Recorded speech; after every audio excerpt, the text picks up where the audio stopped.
पहले हम लोग एग्जाम्पल्स का पार्ट 1 और पार्ट 2 कर चुके हैं। अगर वो वीडियो किसी ने नहीं देखा तो उस वीडियो को जाके पहले देख लीजिएगा।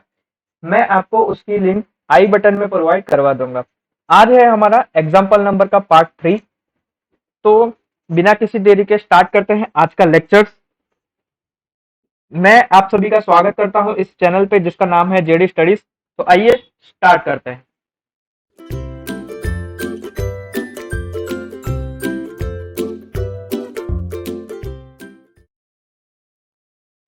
तो सबसे पहला हमारा एग्जाम्पल है a single phase 400 volt 50 hertz transformer is built from stamping having a relative permeability of 1000। Relative permeability हमको दे रखी है म्यू आर, दे रखा है हमको 1000। 400 वॉट हमको दे रखा है ईपी यानी प्राइमरी करंट, प्राइमरी वोल्टेज जिसे कह सकते हैं, ईएमएफ जनरेट भी कह सकते हैं। 50 हर्ट्ज हमें फ्रीक्वेंसी दे रखी है। देन इसके बाद क्या दे रखा है, the length of flux path is 2.5 mm। Length of flux path दे रखा है। देन इसके बाद हमें the area of cross section of the core दे रखा है, यानी कि एजीआई दे रखा है हमें 2.5 into 10⁻³ metre cube. Primary winding हमें दे रखी है हैज 800 टर्न्स, यानी टीपी हमें क्या दे रखा है, 800 दे रखा है। और हमें क्या एस्टिमेट करना है, maximum flux and no load current of the transformer. So the iron loss at the working flux density is 2.6 watt per kg and iron weight is 5.8 into 10⁻³ kg per metre cube. और stacking factor भी हमें दे रखा है 0.9। तो हमें क्या क्या दे रखा है, डेटा जो है वो हम लोग यहाँ पे पहले लिख लेते हैं। तो गिवन डेटा क्या क्या है, हमारा डेटा हमें ईपी दे रखा है 400 वोल्ट, हमें फ्रीक्वेंसी दे रखी है यानी एफ दे रखा है 50 हर्ट्ज। इसके अलावा हमें परमीएबिलिटी म्यू आर दे रखा है, म्यू आर की वैल्यू 1000 दे रखी है। देन फ्लक्स पाथ हमें दे रखा है, length of the flux path यानी L I, length of the flux path L I वो हमें दे रखा है 2.5 m metre. Then cross section of the core यानी एजीआई की वैल्यू हमें दे रखी है 2.5 इंटू 10⁻³ देन प्राइमरी वाइंडिंग के टर्न्स दे रखे हैं यानी टीपी दे रखा है हमें, टीपी की वैल्यू है 800। इसके अलावा हमें क्या दे रखा है, इसके अलावा हमें दे रखा है iron loss at the working flux density यानी कि पीआई, आयरन लॉस दे रखा है हमें 2.6 वॉट पर केजी। देन वेट दे रखा है, इसका वेट डेंसिटी दे रखी है, वेट दे रखा है आयरन का। तो आयरन का डेंसिटी ऑफ आयरन हमें दे रखी है 5.8 इंटू 10⁻³ kg पर मीटर क्यूब। और स्टेकिंग फैक्टर दे रखा है यानी कि के आई की वैल्यू हमें दे रखी है कितनी, 0.9। तो हमें क्या करना है, हमें एस्टिमेट करना है मैक्सिमम फ्लक्स और नो लोड करंट।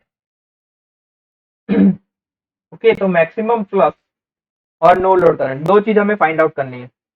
तो हमारे पास सबसे पहले तो क्या दे रखा है, सबसे पहले तो हमको अगर सॉल्यूशन में देखें, सॉल्यूशन तो देखो हमें नेट आयरन एरिया दे रखा है, नहीं नेट आयरन एरिया नहीं, हमें दे रखा है क्रॉस सेक्शन यानी क्रॉस सेक्शन का एरिया दे रखा है हमें एजीआई की वैल्यू। तो हम लोग वहां से अगर हम लोग एआई की वैल्यू फाइंड आउट करें तो एआई की वैल्यू कैसे फाइंड आउट होगी, stacking factor AI is equal to stacking factor multiply by AGI, यानी स्टेकिंग फैक्टर हमारा क्या है, स्टेकिंग फैक्टर है हमारा 0.9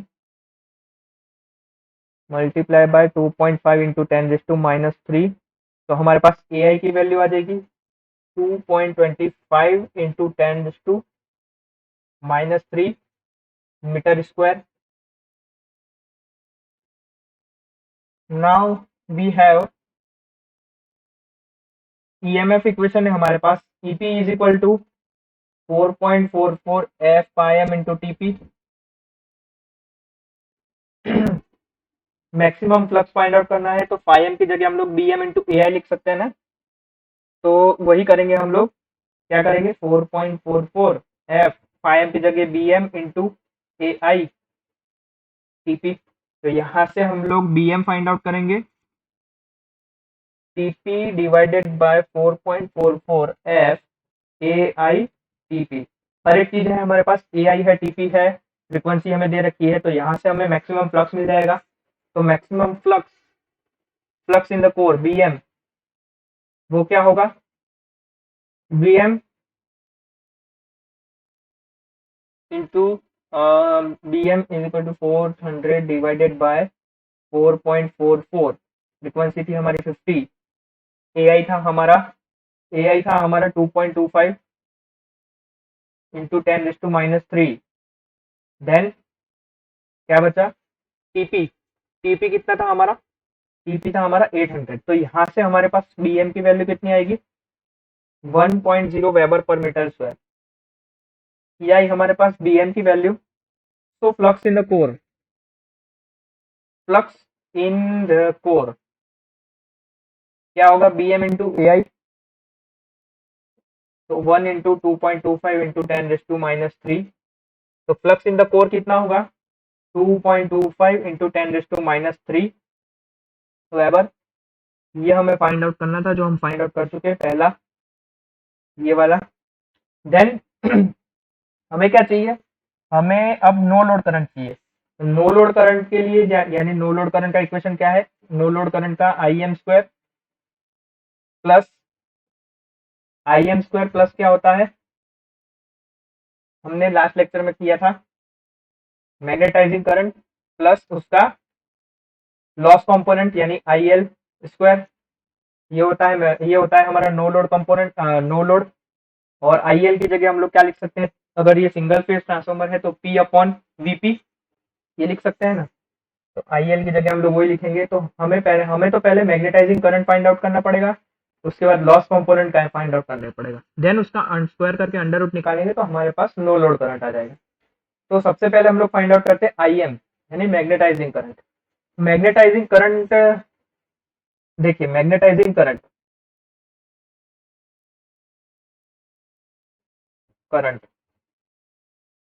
यानी आई एम बराबर क्या होता है, आई एम बराबर होता है A T zero divide by under root 2 into TP. अब हमारे पास यहाँ पे मैग्नेटाइजिंग एमएमएफ नहीं है सबसे पहले, तो magnetising MMF is equal to क्या होता है हमारा, magnetising MMF is equal to हम लोग लिख सकते हैं reluctance into flux. AT zero is equal to हम लोग क्या लिख सकते हैं, reluctance into flux. Reluctance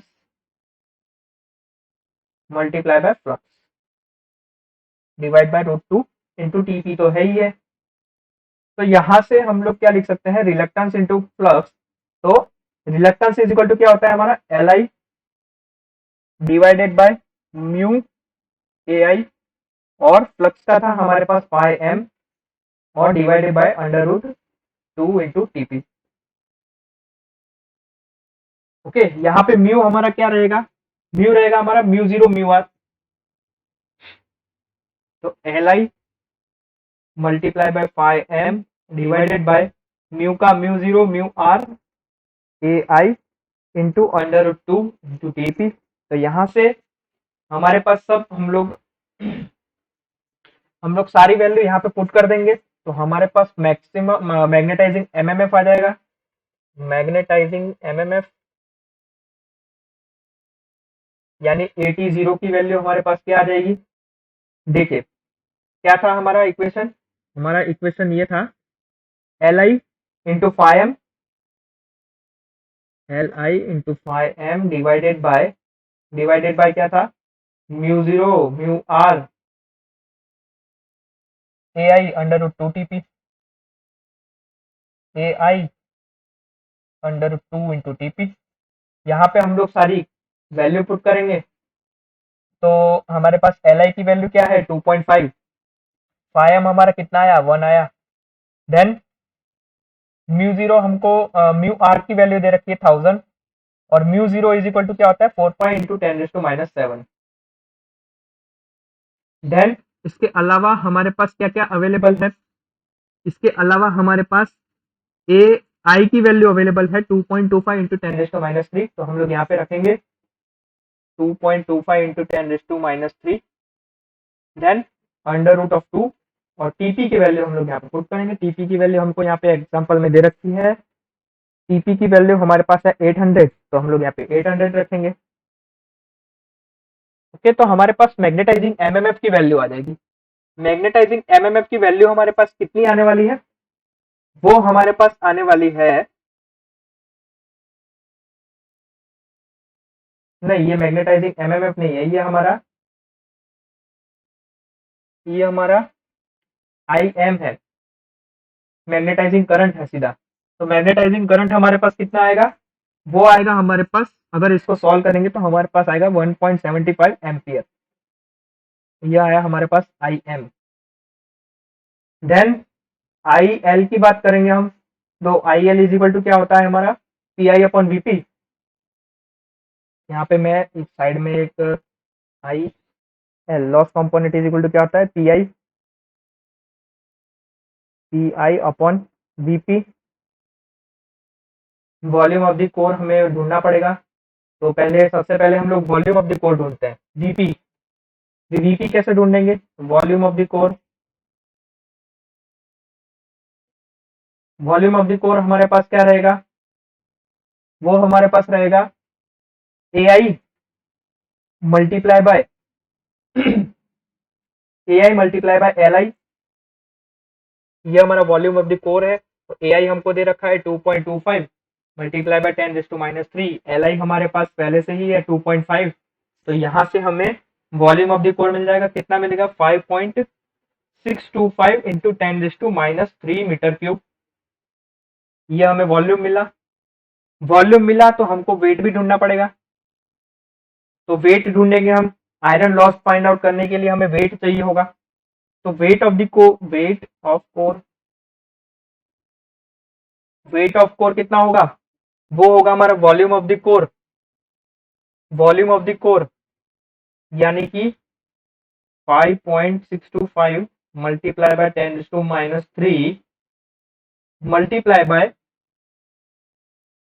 multiply bye उसकी density rho, density of iron. वो डेंसिटी ऑफ आयरन आपको यहाँ पे दे रखी होगी, वो दे रखी है हमें 5.8 इंटू 10⁻³ तो हम लोग वो यहाँ पे रखेंगे। तो हमारे पास 7.8 मल्टीप्लाई बाय 10⁻³ यहाँ पे दे रखा है। ओके, तो यहाँ से हमारे पास वेट आ जाएगा, वेट कितना आएगा, वो आएगा हमारे पास 43.8 kg। वेट आ गया, वॉल्यूम आ गया। अब हमारे पास, अब हमें आयरन लॉस ढूंढना है, तो आयरन लॉस यानी P I, P I is equal to क्या होगा हमारा, P I is equal to हमारा होगा, नहीं हमें आयरन लॉस ढूंढना है ना, iron loss, iron loss is equal to P I multiply by W, weight of the core. तो पी आई कितना था हमारा, पी आई हमारा यहाँ पे इक्वेशन के मतलब एग्जांपल के अकॉर्डिंग पी आई था हमारा 2.6, तो यहाँ पे हम लोग 2.6 लिखेंगे, 2.6 मल्टीप्लाई बाय डब्ल्यू। वेट हमने कितना फाइंड आउट किया, वेट हमारा था 46.8, तो हमारे पास आयरन लॉस आ जाएगा, वो कितना आ जाएगा 144 वॉट। यहाँ से हमारा आयरन लॉस आ गया, तो लॉस कंपोनेंट भी आ जाएगा, लॉस कंपोनेंट यानी I L is equal to क्या आएगा हमारा पी आई अपॉन क्या लिख सकते हैं वीपी। ओके, तो पी आई आयरन लॉस कितना है, आयरन लॉस है हमारा 144 और वीपी वेट कितना ढूंढा हमने, वेट था हमारा, वीपी था हमारा वॉल्यूम।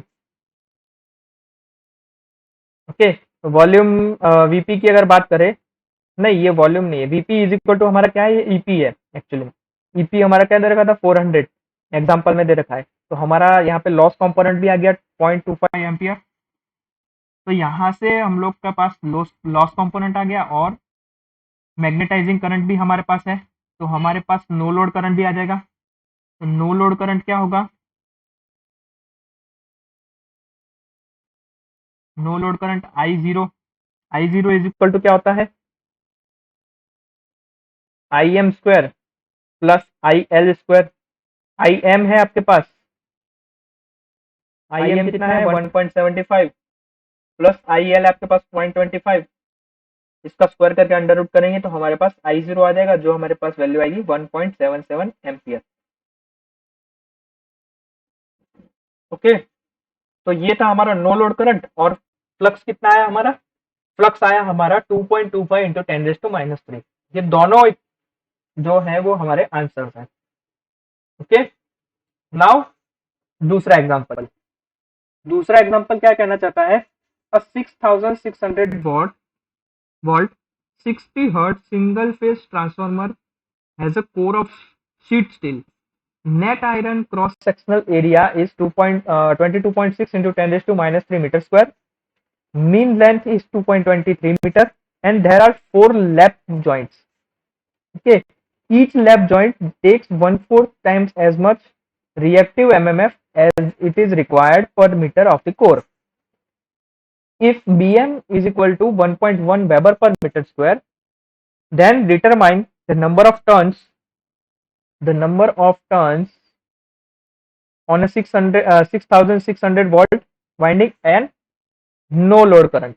ये दोनों चीज हमें डिटरमाइन करनी है। तो यहाँ पे हमें डेटा क्या क्या दे रखा है, तो डेटा सबसे पहले हम लोग लिखते हैं, डेटा डेटा क्या क्या दे रखा है हमें, यहाँ पे हमें ईपी की वैल्यू दे रखी है 6600 वोल्ट, देन फ्रीक्वेंसी दे रखी है 60 हर्ट्ज की।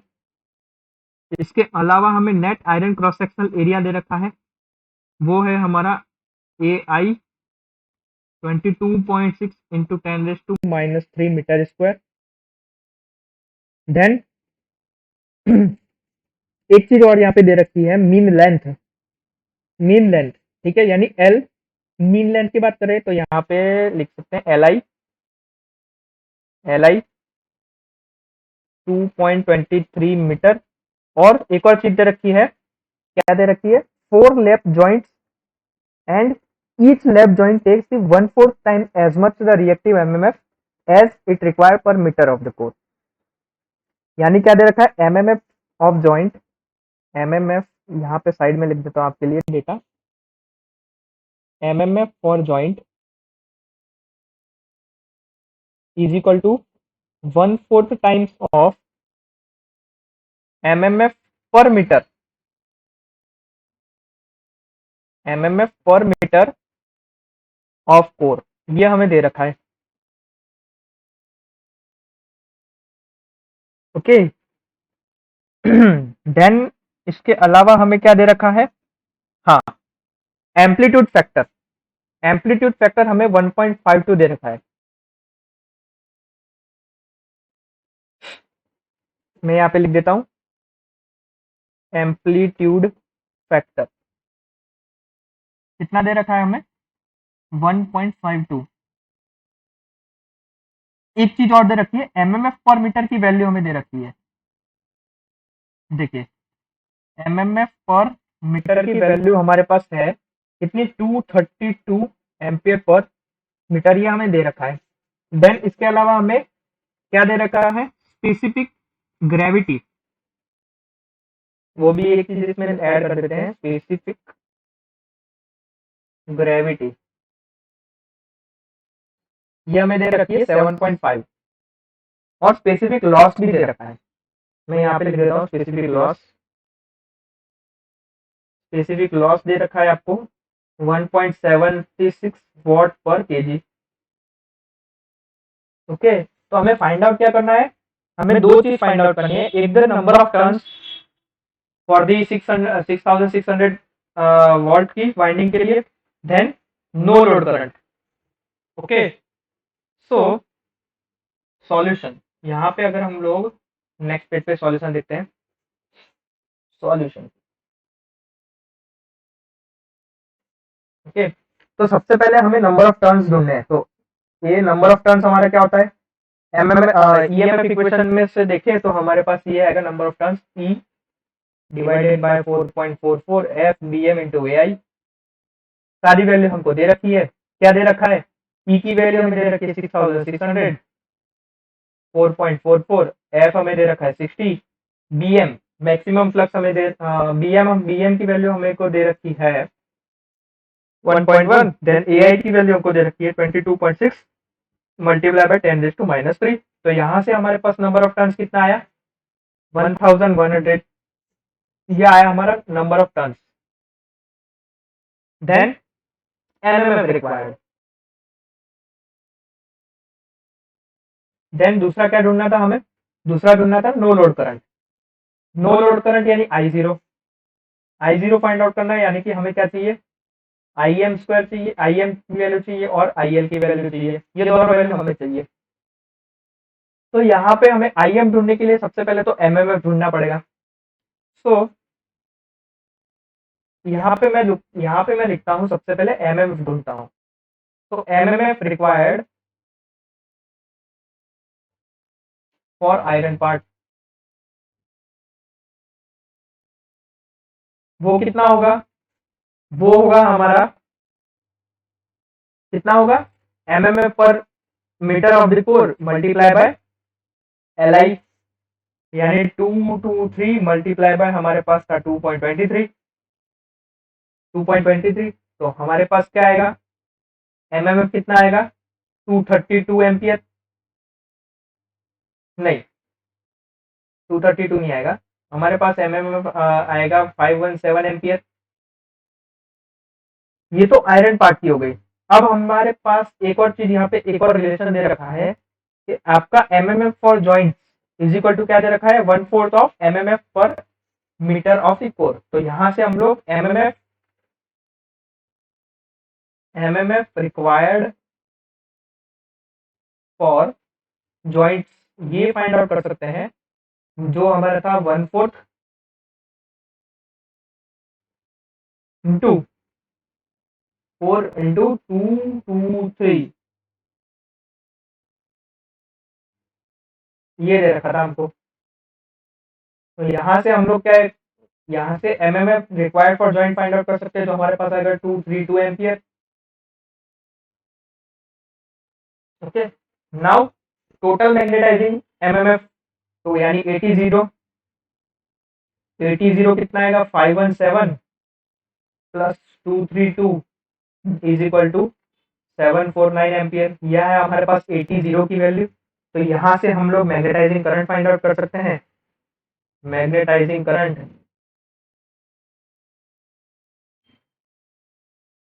यानी IM, जो क्या है हमारा 80 डिवाइड बाय √2 इंटू TP, ये होता है। लेकिन यहाँ पे हमें एक चीज दे रखी है। क्या दे रखा है हमें? हमें यहाँ पे एम्पलीट्यूड फैक्टर दे रखा है। तो ये अगर मैग्नेटाइजिंग करंट के इक्वेशन एक और था हमारे पास, 80 divide by KPH √2 into TP, ये भी इक्वेशन था हमारे पास। तो यहाँ से अगर हम लोग मैग्नेटाइजिंग करंट फाइंड आउट करें, तो हमारे पास IM की क्या वैल्यू आएगी? 80 था हमारे पास 749 डिवाइडेड बाय KPH की वैल्यू थी हमारे पास 1.52 मल्टीप्लाई बाय √2 मल्टीप्लाई बाय क्या था? 1100। TP हमारा 1100 आया था। तो यहाँ से हम लोग का मैग्नेटाइजिंग करंट आ जाएगा 0.318 एम्पियर। ओके, और अब हम लोग आयरन लॉस ढूंढेंगे। यानी आयरन लॉस क्यों ढूंढेंगे? क्योंकि हमें लॉस कंपोनेंट ढूंढना है। लॉस कंपोनेंट का क्या होता है? PI/VP ऐसा होता है। तो PI हमें फाइंड आउट करना ही पड़ेगा। तो PI के लिए, आयरन लॉस के लिए हमारे पास क्या है? आयरन लॉस के लिए हमारे पास सबसे पहले तो हमें इसका वेट भी फाइंड आउट करना पड़ेगा। तो सबसे पहले हम इसका वेट देख लेते हैं। Weight of the core, weight of core is equal to क्या है हमारे पास? Weight of core is equal to हमारे पास एक चीज हमको दे रखी है, यहाँ पे हमें एल आई की वैल्यू दे रखी है, एल आई यानी डायरेक्ट मैं यहाँ पे नीचे लिखता हूँ 2.23।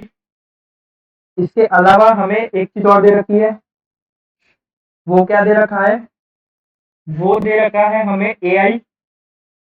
ए आई की वैल्यू हमें कितनी दे रखी है, ए आई की वैल्यू हमें दे रखी है 22.6 मल्टीप्लाई बाय 10⁻³ तो 22.6 मल्टीप्लाई बाय 10⁻³ ये हमें ए आई ये दे रखा है ए आई। और इसके अलावा वेट के लिए हमें क्या चाहिए, वेट के लिए हमें उसका वॉल्यूम भी चाहिए होगा।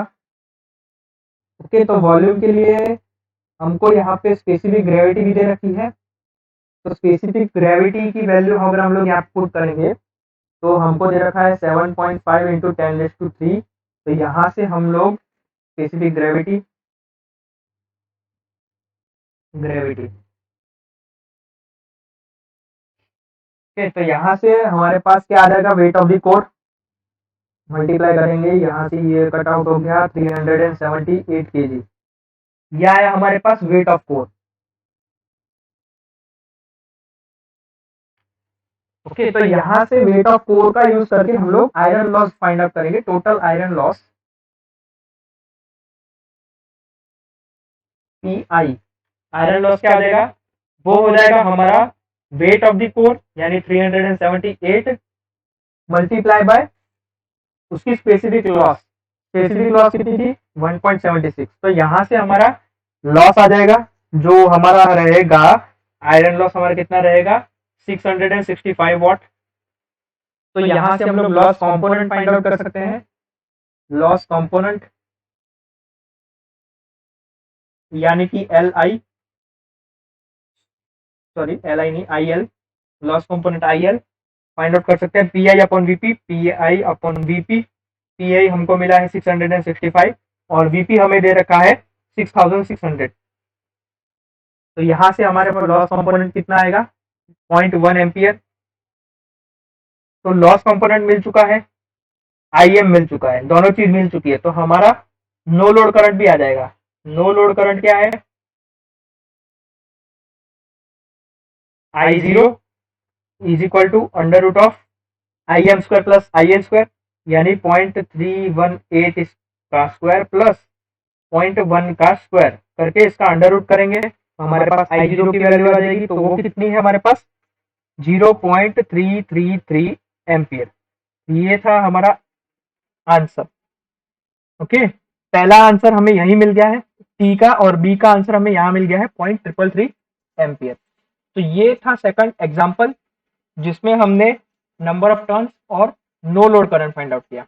अब तीसरा एग्जांपल देखते हैं जो आज का लास्ट एग्जांपल है। सो तीसरा एग्जांपल क्या कहना चाहता है,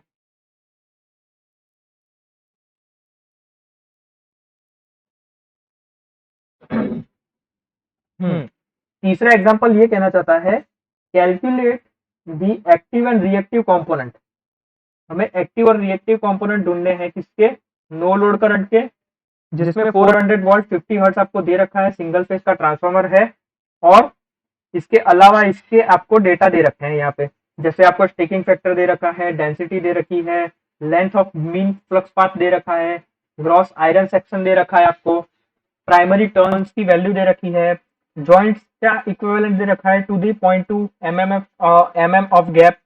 इसके अलावा आपको यहाँ पे पूरा एक बॉक्स दिया हुआ है जिसमें हर एक वैल्यू आपको यहाँ पे दे रखी है। तो जैसे ही आप फाइंड आउट करेंगे, जैसे देखिए आपको फाइंड आउट करना है उसके एक्टिव और रिएक्टिव कंपोनेंट। तो यहाँ पे जैसे आपको ग्रॉस आयरन एरिया दे रखा है, सॉल्यूशन ग्रॉस आयरन एरिया वो आपको दे रखा है कितना, वो आपको दे रखा है 10 इंटू 10⁻³ 10⁻³ ये आपको दे रखा है। इसके अलावा आपको net iron area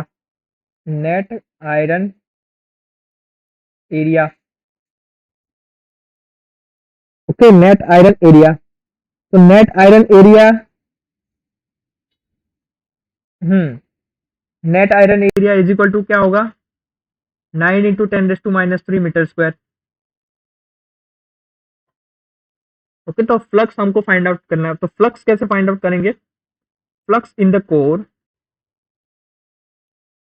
flux in core is phi M is equal to क्या होगा? इज इक्वल टू हमारे पास है पहले से ही अगर हम लोग इक्वेशन का यूज करें, EP is equal to 4.44 F phi M, तो इसका अगर हम लोग यूज करें इंटू टी, इसका अगर हम लोग यूज करेंगे तो हमारे पास क्या इक्वेशन आएगा फाई एम का? EP divided by 4.44 F into T. ठीक है, तो 400 तो यहाँ पे दे रखा है, देन 4.44 फ्रिक्वेंसी आपको दे रखी है यहाँ पे 50 हर्ट्ज, और नंबर ऑफ टर्न्स आपको दे रखे हैं, प्राइमरी टर्न्स आपको दे रखे हैं 200, तो यहाँ पे 200, तो यहाँ से हमारा फाई एम कितना आएगा? 9.02 मल्टीप्लाई बाय 10⁻³ वेबर। यहाँ से फाई एम आ गया तो फ्लक्स डेंसिटी भी आ जाएगी, यानी BM. BM is equal to क्या होगा? बीएम इज इक्वल टू होगा हमारा phi M upon A I, phi M divide by A I, तो 9.02 multiply by 10⁻³ divided by A I. A I की वैल्यू आपको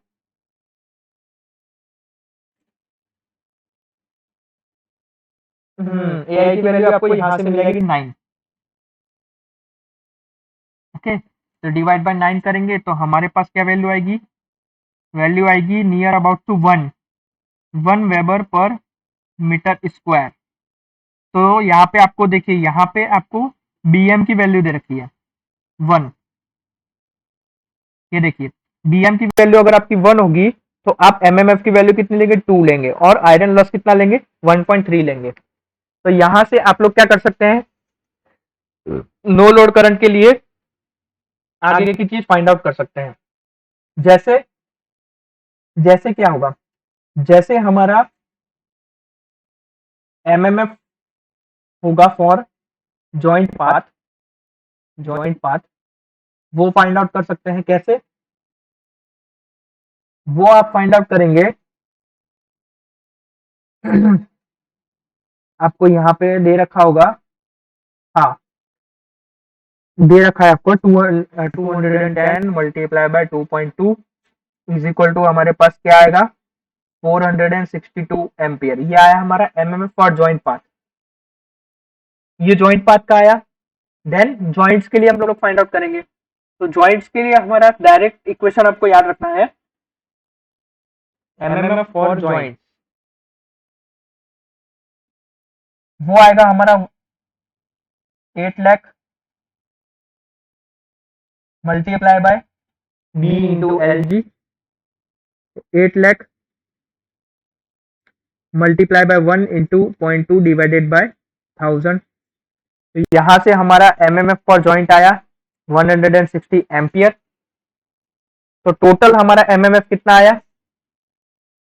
80। टोटल एमएमएफ आया हमारा 462 plus 160 ampere, तो हमारा 80 आया 622 एम्पियर। तो यहां से हम लोग आईएम फाइंड आउट कर सकते हैं। आईएम की वैल्यू हमारे पास होगी 80 यानी 622 divided by √2 into TP. TP की वैल्यू हमको दे रखी है 200, तो यहाँ से हम लोग आईएम की वैल्यू फाइंड आउट करेंगे 2.2 एम्पियर। तो आईएम आ चुका है। अब हमें आईएल ढूंढना है। आईएल के लिए हमें सबसे पहले वॉल्यूम ढूंढना पड़ेगा, volume of core. Okay, then volume of core, तो आपको एक चीज दे रखी है, length of mean flux path दे रखा है आपको, जो आपको दे रखा है 2.2, और मल्टीप्लाई बाय आपको स्टेकिंग फैक्टर की वैल्यू दे रखी है। तो यहां से स्टेकिंग फैक्टर की वैल्यू आप यहाँ पे पुट करेंगे 0.9। आपके पास क्या आएगी? Volume of core 0.0198 metre square. Then इसके बाद वॉल्यूम के बाद आप यहाँ पे वेट ढूंढेंगे।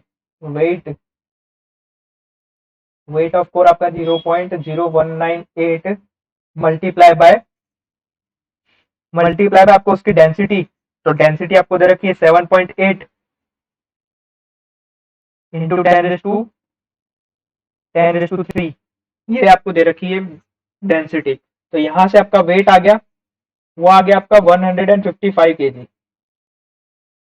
सो यहाँ से आप total iron loss find out कर सकते हैं। टोटल आयरन लॉस यानी पीआई, यानी wait of the core multiply bye उसका आयरन लॉस कितना हो रहा है, 1.3 जितना आयरन लॉस हो रहा है। यहाँ से आपने देखा कि 1.3 आपका आयरन लॉस हो रहा है यहाँ से, ठीक है।